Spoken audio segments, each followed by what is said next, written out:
Fl-isem tal-Missier u tal-Iban u tal-Ispiritu Santu. Amen. Il-grazzja ta' Sidna Ġesu Kristu, l-imħabba tal-Alla u l-għaqda fl-Ispiritu Santu tkun magħkom il-koll. Ġesu tinixxilkom l-għodwa tajba, illum it-18 Ottubru nagħmlu l-festa ta' l-Evanġelista San Luqa. San Luqa twieled fl-ewwel seklu f'Antijokja minn ġenituri pagani, ikkonverta, issieħeb mal-Apostlu San Pawl u kiteb Evanġelju mibnej fuq il-predikazzjoni tiegħu. Kiteb ukoll il-ktieb tal-Atti tal-Apostli li fih ħallilna tarif fuq l-ewwel żmien tal-Knisja u fuq il-ġrajja tagħha sal-ewwel mawra ta' Pawlu f'Ruma. Fil-kapietli 27 u 28 tal-Atti tal-Apostli, San Luqa stess jgħid li kien sieħeb ta' San Pawl fin-nawfraġġju u żjara tiegħu f'Malta u l-qaddejs protettur tat-tobba u tal-artisti. Naħseb li kull Malti wawċi tajjeb li jkun jaf li fl-Atti tal-Apostli kapitlu 27 għandna l-vjaġġ lejn Malta u kapitlu 28 jibda b'dawk il-versi tant sbieħ kif ħlisna mill-Arqa sirna nafu li l-gżira kien jisimha Malta. In-nies tagħha ġibu ruħhom magħna biħlewa li ma bħala u jkompli u xek. Ġesu xi grazzja kbira u xek jagħtina l-mulej li dan l-Evanġelista kien ma' Pawlu meta żar Malta u ħalla minn qowx fil-kitba għal dejjem u xek din il-ġrajja tant għażiża għalina. Ejjew illum nitolbu għat-talb nitolbu l-interċessjoni ta' San Luqa biex jitlob għal pajjiżna biex dak il-wirt b'tant batija ġabulna fostna San Pawl u San Luqa nibqgħu nożżuh bħala teżor l-aktar prezzjuż. Ejjew għalhekk nitħejjew eżiskuti għal dil-quddiesa billi b'umiltà fi skit ta' qalbna nitolbu maħfra lil mulej.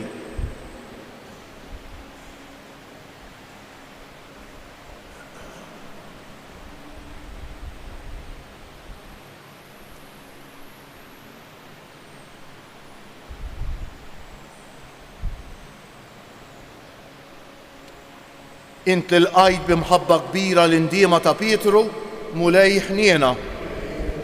Int li wett il-ġenna lil ħallil it-tajjeb, Kristu ħniena. Int li tidħol għalina mid-imbejn quddiem il-Missier, mulej ħniena. Iħenna għalina Alla li jista' kollox, jaħfrinna dnubietna u jwassalna għal ħajja ta' dejjem. Sejrin nofru dan is-sagrifiċċju tal-quddiesa għall-erbieħ ta' ħutna il-mejtin kollha tal-familji Grima u Portelli. Ejjew eżisħut illum festa infaħru Alla għal dak kollu l-għamel magħna permezz tal-miġja ta' San Pawlu San Luqa fostna, permezz tal-qaddejs li ħallilna miktub u xek l-Evanġelju mqaddes. Ngħidu bil-qalb glorja l-Alla fil-għoli ta' smewwiet u paċi fl-art lil bnedmejn ta' rida tajba. Infaħruk, inberkuk, nadurawk, natuk ġieħ, inroddulek ħajr għal glorja kbira tiegħek. Mulej Alla, Sultan tas-sema, Alla Missier li tista' kollox, mulej Iben waħdieni Ġesu Kristu, mulej Alla, ħaruf talla bin il-Missier, int li tneħħi dnubiet tad-dinja ħenna għalina, int li tneħħi dnubiet tad-dinja il-qatt tal-btana, int li qiegħed fuq il-lemin tal-Missier ħenna għalina, għaliex int waħdek qaddejs. Int waħdek mulej, int waħdek il-għoli, Ġesu Kristu, mal-Ispiritu Santu, fil-glorja tal-Missier Alla. Amen. Nitolbu.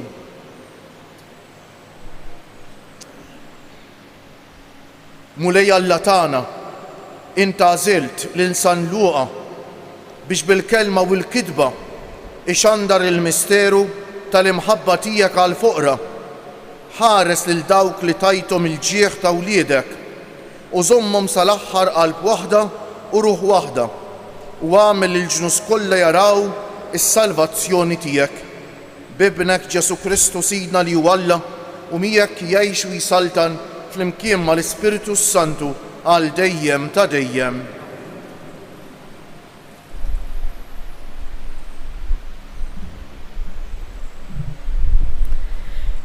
Qari mit-tieni ittra ta' San Pawlu Apostlu lil Timotju. Aziz, dejjem ħab aktar lid-dinja u ħallini u mar Tessalonika. Crescens mar il-Galazja, Titu id-Dalmazja, Luqa waħdu baqa' miegħi. Ħu l-Marku u ġibu miegħek għax hu jiswili ħafna għall-Ministeru. Lil Tikkiku battu Efesu. Meta tiġi, ġib li miegħek il-mantar li jiena ħallejt fi Troas Sant Kapru. Ġib ukoll il-kodba, l-aktar il-parċmini. Alessandru l-Brunzar għamilli ħafna ħsara, il-mulej ħalsu skont ma għamel. Oqgħod attent minnu inti wkoll, għax huwa fixkel ħafna il-kliem tagħna. Fl-ewwel difiża tiegħi ħadd ma kien miegħi, kulħadd ħallini. Jalla ma jkunx magħdud kontrihom. Imma l-mulej waqaf miegħi u tani l-qawwa biex bis-saħħa tiegħi il-kelma tixxandar sal-aħħar u l-ġnus kollha jisimgħuha. Il-kelma tal-mulej. Ħbiebek ixandru il-ġmiel ta' saltnatek. Ħbiebek ixandru il-ġmiel ta' saltnatek. Kull ma għamilt irrodlok ħajr mulej, iberkuk il-ħbieb tiegħek kollha, is-sebħ tas-saltna tiegħek ixandru fuq is-seta tiegħek jitkellmu. Ħbiebek ixandru il-ġmiel ta' saltnatek. Huma jarfu lill-bnedmin il-qawwa tiegħek u s-sebħ u l-ġmiel tas-saltna tiegħek. Saltnatek hi saltna għaż-żminijiet kollha, minn nisel għal nisel il-ħakma tiegħek. Ħbiebek ixandru il-ġmiel ta' saltnatek. Ġust il-mulej fl-imġiba tiegħu kollha, twajjeb f'dak kollu li jagħmel, qrib il-mulej lejn min isejjaħlu, lejn kull min isejjaħlu fis-sewwa. Ħbiebek ixandru il-ġmiel ta' saltnatek. Alleluja, alleluja. Alleluja.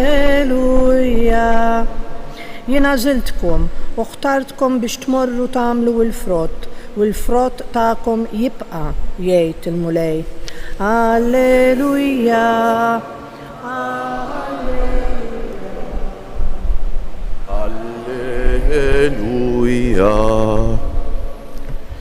Il-mulej ma'kom.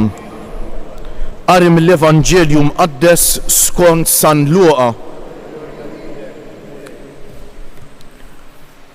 Wara dan, il-mulej għażel 72 oħra u bagħthom 2 qablu f'kull belt u post fejn kien se jmuru u qalilhom il-ħsad huwa kbir imma l-ħaddiema ftit. Itolbu mela lil sit il-ħsad biex jibgħat ħaddiema għal ħsad tiegħu. Murru, araw, qiegħed nibgħatkom bħal ħrief qalb lil pup. Teħdux magħkom la but, la ħorġa u lanqas rieq u fit-triq issellmu lil ħadd. Fid-dar fejn tidħlu l-ewwel għidu s-sliem lil din id-dar. U jekk fija jkun hemm min iħobb is-sliem, jistrieħ is-sliem tagħkom fuqu, jekk le, it-tislima tagħkom terġa' lura għandkom. Ibqgħu għand dik il-familja u kulu u xorbu milli jkollhom huma għax il-ħaddiem ħaqqu ħlasu. Toqgħodux idduru minn familja l-oħra. F'kull belt li fija tmorru u jilqgħukom, kulu dak li jqegħdulkom qudiemkom. Fejqu l-morda li jkun hemm u lin-nies jgħidulhom is-saltna tal-Alla waslitilkom. Il-kelma tal-mulej. Bit-tagħlim tal-Evanġelju nitnatfu minn nubietna.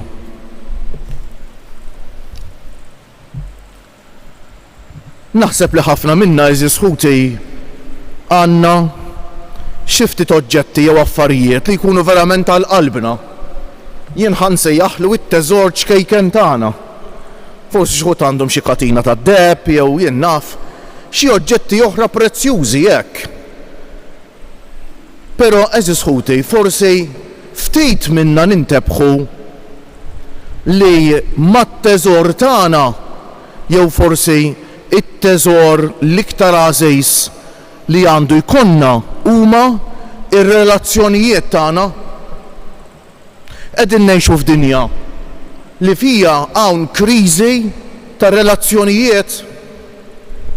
Il-bniedem tant iffissa fil-but u fuq dak li għandu fil-but u fuq dak li jista' jippossedi materjali fuq it-teżor materjali li nesa li post ir-relazzjonijiet tajbejn ma jieħdu ħadd. U għalhekk ninsabu fi kriżi ta' loneliness, ta' bnedmin jħossuhom weħedhom, fi kriżi fejn ħafna ġlied, kriżi fejn bnedmin minħabba l-wirt ikissru l-familja tagħhom u jinsew li l-ikbar tal-liefa jkunu huma stess. Eżis ħuti ta' l-ikbar tal-liefa jkunu huma stess. Xejn il-bniedem teħodlu r-relazzjonijiet ta' ħbiberija u ta' mħabba x'jibqalu eżis ħuti. Jibqa' statwa tal-ġebel waħdu. Għalfejn qed ngħidilkom dan illum. Ma nafx innu tajtu s-San Pawl lil Timotju qed ikellmu fuq relazzjonijiet eżis li kellu. Kellu ħut li tradewh, ma fost oħrajn kellu l-Luqa li jgħidilna Luqa waħdu baqa' miegħi. Luqa li baqa' fidejl u ħabib ta' Pawlu sal-aħħar, eżis ħuti. U semmilna anke persuni oħrajn, anke l-Vanġelu. Ġesu ma jgħidilniex li bagħthom weħidhom, ma bagħthom tnejn qablu u x'hekk. U f'kien minnhom jgħidilhom ukoll jekk tidħlu, ara, fid-dar fejn tidħlu, l-ewwel għejdu s-sliem lil din id-dar, jiġifieri il-paċi jislim mhux hekk. U jekk fih ikun hemm min iħobb is-sliem il-paċi, jistrieħ is-sliem tagħkom fuqu. Kemm għandna bżonn nirriflettu eżis ħuti, jiena nħobbu s-sliem, jiena nħobba l-paċi. Jew naqbad niksera u niġġielet u ngħajjat fuq iċ-ċuċati ħafna drabi jekk nagħmlu aħna. U nbijew teżor għal karfa, eżis ħuti. Nbijew il-paċi ta' qalbna biex tgħaddi tiegħi. Inbijew il-paċi tal-qalb biex sempliċement forsi jidhirli li jien xi ħaġa. Xi żball kbir qed jagħmel il-bniedem ta' żmienna, mhux ta' b'xejn imbagħad jiffissa fuq il-pezz, għareb ma taħsbux jien ma nħobbhomx il-pezz, mod speċjali l-klip inħobbhom ħafna. Pero l-ebda pezz ma jieħu post ir-relazzjonijiet umani ta' eżis ħuti. Ir-relazzjonijiet umani huma essenzjali għalina, mhux importanti, essenzjali, tantu hekk li l-esperti tal-imġieb umana, il-psikoloġi, u min jistudja l-psikoloġija jgħidulna li l-bniedem fl-iżvilupp tiegħu bħala minn tarbija u jikber u jsir adult, ir-relazzjonijiet umani huma essenzjali mingħajrhom il-bniedem laqas ikun jaf li huwa bniedem. U x'hekk eżis ħuti, kemm wiblaħ il-bniedem li ma jarafx li teżor kbir fil-ħajja tiegħu huma r-relazzjonijiet. Li jkun relazzjonijiet b'saħħithom ta' mħabba, li jkun sinċier fir-relazzjonijiet, li jaraf iħobb, jaraf jaħfer, jaraf jiftaħ qalbu, jaraf jieqaf u jisma', jagħti attenzjoni lil-għajru, eżis ħuti. Mhux għalhekk is-soċjetà tagħna ġiet fi xġiet eżis ħuti. Għax aħna beħħen dummi kien għat-tard. Għaddej Salija Saċerdot Qaddis kien jgħidilna bħala seminaristi, kien sab cutting minn gażetta li kien ġaba miegħu mill-Ingilterra minn iż-żejjer żball. Fejn wieħed pastor Ingliż kien jgħid li in our lives either we sell our diamonds for dust or buy either we sell our diamonds for dust or buy our dust for diamonds, kien jgħidilna u x'hekk. Id-diamonds huma l-paċi tal-qalb, id-diamond hija l-fidej u x'hekk, id-diamond hija l-paċi bejnietna li kultant aħna nbijowha għaċ-ċuċati ta' din il-ħajja biex forsi jkolli ftit iktar flus. Ħajamlu kontent il-flus, ħajżommulek kumpanija l-flus. Ħatiftaħ qalbek magħhom il-flus u jgħinuk fil-problemi tiegħek. Xibluha waqgħet fija d-dinja, xibluha waqa' fija pajjiżna. Ma tistax tiftaħ aħbarijiet u tisma' aħbarijiet li ma tismax fuq ġlied u fuq violenza u fuq azzjonijiet ħżiena li xulxejn. Hekk irridu nibnuh il-futur tagħna eżis ħuti aħna. Hekk iridu nibnuh futur mingħajr Alla u futur fejn kulħadd bimnieħru mxammar minn għalih li ħadd ma jista' għalih xibluha u x'hekk eżis ħuti. Ejjew nitolbuh bil-qalb il-Mulej Ġesu llum ta' li narfu l-importanza u żbuħija tar-relazzjonijiet fil-ħajja tagħna. Li narfu żbuħija u l-importanza tal-imħabba sinċiera. Li anke meta Alla ħares qaċċat jagħmel in-nazzjoni ħażina ma mpattulux lura, niftħulu għajnejh bil-mħabba, ngħidulu weġġajtni ta' hekk jew insib ħin ta' kalma u ngħidlu u x'hekk.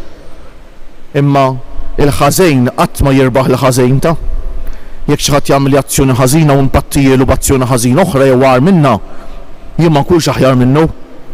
Ejjew nitolbuh bil-qalb il-Mulej Jeżus Ħuti għal pajjiżna biex aħna lkoll narfu il-kobor u żbuħija tar-relazzjonijiet, tal-imħabba, tar-rispett, tas-sinċerità, tal-umiltà. Eżis Ħuti, għax dan jagħmilna bnedmejn skont il-qalb ta' Alla, bnedmejn li ngħixu bħala familja, għax aħna vera familja u li il-missier wieħed tagħna tas-sema aħwa ta' xulxejn.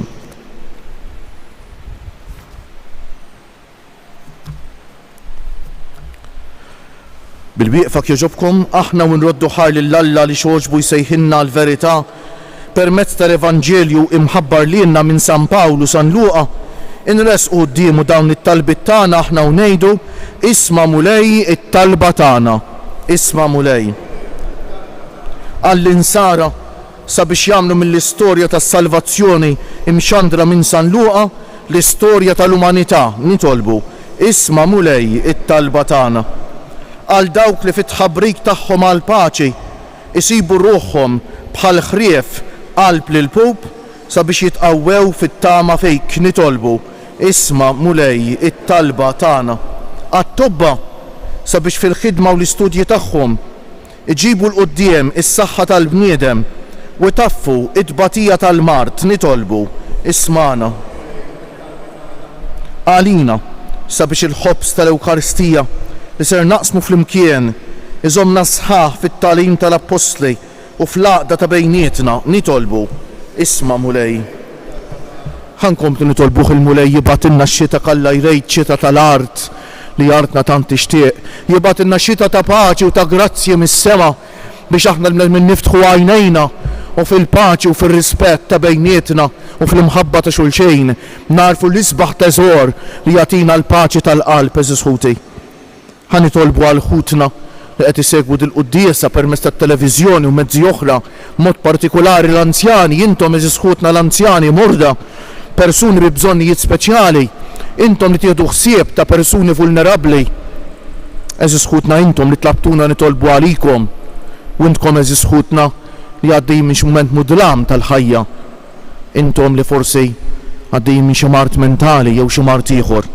Ħanieqfu ftit fiskiet u b'fiduċja f'Alla u f'Omna Marija ejjem nafdaw f'idejja t-talba tagħna. Fi ftit mumenti ta' skiet nifrulu l-Mulej it-talb personali tagħna.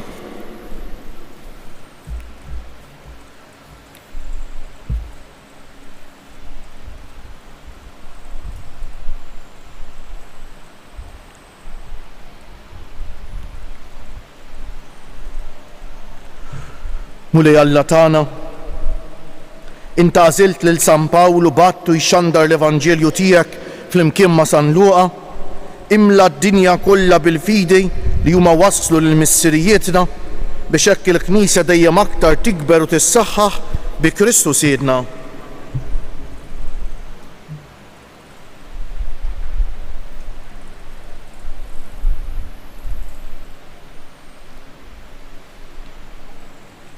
Imbierek int Mulej Alla tal-ħolqien kollu għax fit-jubitek tajtna l-ħobs li qegħdin nofrulek frott tal-art u xogħol il-bniedem li minnu jsir għalina l-ħobs tal-ħajja. Imbierek Alla għal-dejjem. Bil-misteru tal-mawlud ikollna sehem fin-natura divina ta' Kristu kif hu jissieħeb magħna fin-natura tagħna l-bnedmin. Imbierek int Mulej Alla tal-ħolqien kollu għax fit-jubitek tajtna l-imbejt li qegħdin nofrulek frott tad-dielja u xogħol il-bniedem li minnu jisir għalina x-xorb tar-ruħ imbierek Alla l-dejjem il-qana Mulej Alla tagħna qum li uniedma quddiemek u għamel li jkun jogħġbok dan is-sagrifiċċju li sejrin noffrulek. Naddafni Mulej minn suniti id-dnub tiegħi nefnili.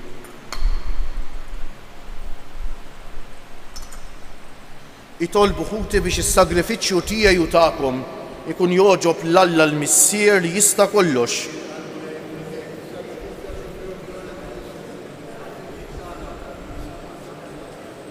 Mulej, bis-saħħa tad-doni mqazza tiegħek għatina li naqdowk bi spiritu ħieles biex dawn l-offerti li qegħdin nagħmlulek fil-festa ta' San Luqa ikunu jisbew għal fejqan u l-glorja tagħna bi Kristu Siedna. Il-Mulej magħkom. Nerfew qlubna l fuq niżżu ħajr lill-Mulej Alla tagħna. Sewwa u xieraq tas-sew Mulej Missier Qaddejs Alla ta' dejjem li tista' kollox. Tajjeb u ta' ġejta s-salvazzjoni tagħna li dejjem u kull imkien inroddulek ħajr bi Kristu Siedna. Għax inti rrid li l-Knisja tiegħek titwaqqaf fis-sod fuq is-sisien tal-Apostli biex tibqa' sinjal ta' qdusitek fid-dinja u tagħti lil bnedmin xhieda tal-ħajja tas-sema. Għalhekk mal-tajja kollha tal-anġli b'qima kbira nfaħruk u ngħidu intennu bla qiegħda. Qaddejs, Qaddejs, Qaddejs, Mulej Alla tal-eżerċiti, is-smawiet u l-art mimlija bil-glorja tiegħek. Osanna fil-għoli tas-smewwiet, imbierek minn ġej f'isem il-Mulej, osanna fil-għoli tas-smewwiet.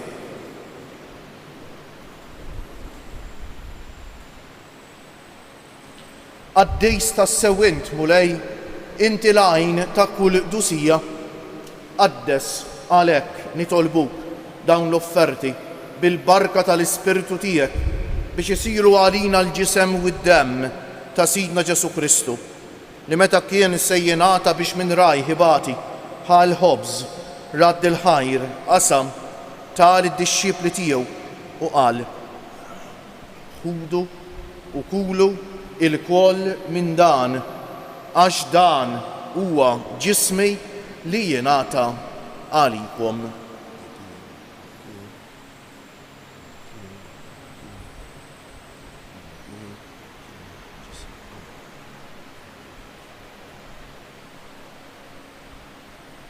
Ekk ukoll wara li klaħa l-kalċi reġa' radd il-ħajr tal id-dixxipli tiegħu u qal: ħudu u ixorbu minnu il-koll għax dan huwa il-kalċi ta' demmi tal-patt il-ġdejt li jibqa' l dejjem, id-demm li jixxerret għalikom u għall-bnedmejn kollha għal maħfra tad-dnubijiet.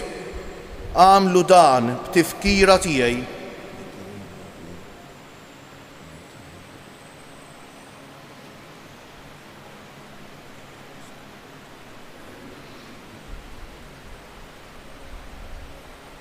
Dan hu l-misteru tal-fidej inħabbru l-mewt tiegħek Mulej, nxandru bil-ferħ l-qawmin tiegħek, nistennewk sa ma tiġi fil-glorja. Għalhekk aħna u nagħmlu dan tifkira tal-mewt u l-qawmien ta' Sidna Ġesu Kristu, nofrulek Missier il-ħobs tal-ħajja u l-kalċi tas-salvazzjoni u nroddulek ħajr għax oġbok tilqana hawn quddiemek biex naqduk. U miċ-ċokon tagħna nitolbu li l-Ispiritu Santu jaqgħadna f'ġisem wieħed lilna li nieħdu sehem mill-ġisem u d-demm ta' Kristu. Ftakar Mulej fil-Knisja tiegħek imxerda mad-dinja kollha wettaqa fl-imħabba fl-imkien mal-Papa Franġisku, mal-Isqof tagħna Anton, mal-isfijiet u l-ministri kollha tiegħek u mal-poplu kollu li inti ksibt għalik. Ftakar ukoll f'ħutna li raqdu bit-tama tal-qawmien, mod speċjali llum qegħdin nitolbu għal ħutna il-mejtin kollha tal-familji Grima u Portelli. Ftakar fil-mejtin kollha, daħħalhom quddiemek fid-dawl tas-sebħ tiegħek. Ħenna għalina l-koll nitolbuk. Għati lilna wkoll il-wirt tal-ħajja ta' dejjem, flimkien mal-Verġni mqazza Alla u tagħna Marija, mar-raġel ġus tagħha San Ġusepp, mal-Apostli San Luqa l-Evanġelista u l-qaddisin kollha li jgħixu fil-ħbiberija tiegħek sa mill-bidu tad-dinja, għamel li magħhom infaħruk u insebħuk b'Ġesu Kristu ibnek. Bi Kristu, ma' Kristu u fi Kristu jingħata lilek Alla missier li tista' kollox flimkien mal Ispiritu Santu kull ġieħ u glorja għal dejjem ta' dejjem. Ejjew issa nitolbu kif għallimna u ridna nagħmlu Ġesu li ben ta' Alla għas-salvazzjoni tagħna, missierna li inti fis-smewwiet jitqaddes ismek, tiġi saltnatek, ikun li trid int kif fis-sema u ikda fl-ard. Ħobżna ta' kuljum atina llum, aħfrinna dnubietna bħalma naħfru lil min ħati għalina, u la ddaħħalniex fit-tiġrejb iżda ħlisna mid-deni. Iħlisna nitolbuk mulej minn kull deni. Atina fit-tieba u l-ħniena tiegħek il-paċi fi żmienna biex inkunu ħielsa dejjem midnub u mħarsa minn kull inkwiet. Aħna u nistennew u nittamaw ilena u l-miġja tas-Salvatur tagħna Ġesu Kristu. Mulej Ġesu Kristu li jgħid lill-apostli tiegħek inħallilkom is-sliem, nagħtikom is-sliem tiegħi, la tħarisx lejn nubietna, iżda ħares lejn il-fidi tal-Knisja tiegħek, għatija stimulaqda li jien trejt fija, inti li tgħix wis-saltan għal dejjem ta' dejjem. Il-paċi tal-mulej tkun dejjem magħkom. Għatu l-paċi lil xulxejn. Il-ġisem flimkien mad-demm ta' Sidna Ġesu Kristu jkunu jiswew lilna li ser nitqarbnu bihom għal ħajja ta' dejjem. Ħaruf talla li tneħħi d-nubiet tad-dinja ħenna għalina. Ħaruf talla li tneħħi d-nubiet tad-dinja ħatina l-paċi. Mulej Ġesu Kristu bin Alla l-ħaj bil-mewt tiegħek kif rid minnek il-missier u bil-ħidma tal-Ispiritu Santu inti tajt il-ħajja lid-dinja b'dan il-ġisem u d-demm qaddis tiegħek, eħlisni minn ħtijieti kollha u minn kull ħażen, żommni dejjem fidej lejn il-kmandamenti tiegħek u tħallini qatt ninfiret minnek. Dan hu l-ħaruf talla, dan hu Ġesu li jneħħi d-nubiet tagħna u tad-dinja kollha. Ħenjin dawk li huma mistiedna għall-ikla tal-ħaruf, mulej, ma jistħoqlix tidħol taħt is-saqaf tiegħi, iżda kelma waħda u ruħi tkun imfejqa. Il-ġisem ta' Kristu jħarisni għal ħajja ta' dejjem. Amen.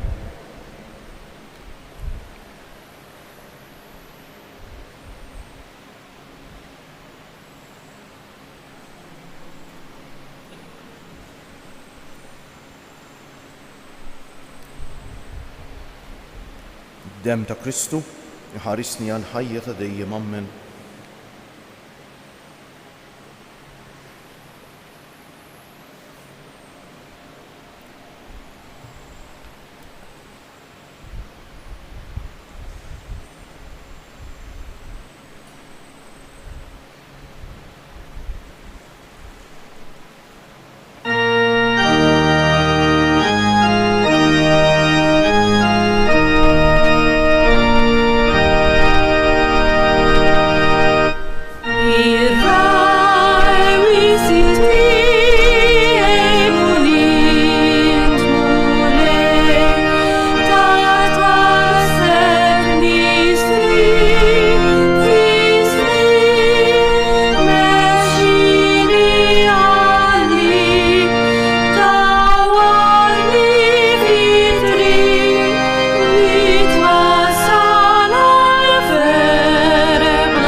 ħannejdu lu grazzi bil-qalb il-mulej Jeżus illum il-ġimgħa, nitfgħu ħarsitna fuq is-salib ta' Ġesu u bil-qalb insellmulu nadurawk o Ġesu imberkuk. Nadurawk o Ġesu imberkuk. Nadurawk o Ġesu imberkuk. Nitolbu u Alla li tista' kollox għaddisna bl-ikel li tajtna mill-altar tiegħek li bih qawwina fil-fidi tal-Evanġelju mxandar minn San Luqa bi Kristu siedna. Infakrukom lil-lejla fl-okkażjoni tal-50 anniversarju mit-twaqqif tal-BOV ser jinżamm kunċert ta' mużika sagra hawnhekk fis-santwarju. Dan jibda fis-7 huwa mingħajr ħlas. Għalhekk kulħadd huwa mistieden ta' min ifakkar li l-Bank of Valletta kien sponsorja r-restawr ta' 12 pittura ta' Envin Cremona hawnhekk fis-santwarju. Avviż ieħor faqda sħiħa mas-santwarji tal-Mediterran nhar il-ħadd li ġej 20 ta' Ottubru ser isir fuq it-suntier tas-santwarju ir-Rużarju o Flambeau, jiġifieri bix-xema f'idejna, bħala talba għall paċi. Ejjew ninġabru flimkien biex fis-6 ta' filgħaxija nitolbu għal waqfien mill-gwerer u l-paċi fid-dinja. Ħanejdu 3 efemarijiet lill-Madonna hekk u nitolbuha llum għal paċi fid-dinja, għal paċi f'pajjiżna, għal paċi bejnietna biex narfu aħna Maltin waw xejn l-importanza tar-relazzjonijiet u li fl-imħabba u r-rispett ta' xulxejn hemm il-vera paċi tal-qalb. Sliem għalik Marija bil-grazzja mimlija l-mulej miegħek, imbierka inti fost in-nisa u imbierek il-frott tal-ġuf tiegħek Ġesu.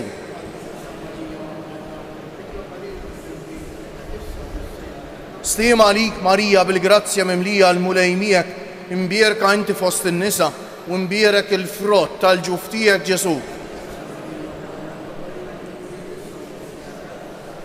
Sliem għalik Marija bil-grazzja mimlija l-mulej miegħek, imbierka inti fost in-nisa u imbierek il-frott tal-ġuf tiegħek Ġesu. O Marija li tħalif lid-dinja mingħajr teba, Madonna ta' Pinu Sultana tal-familja, il-mulej magħkom. Iberikkom Alla li jista' kollox, il-Missier u l-Iben u l-Ispiritu Santu. Morru fil-paċi ta' Kristu. U l-jum it-tajjeb lilkom ilkoll.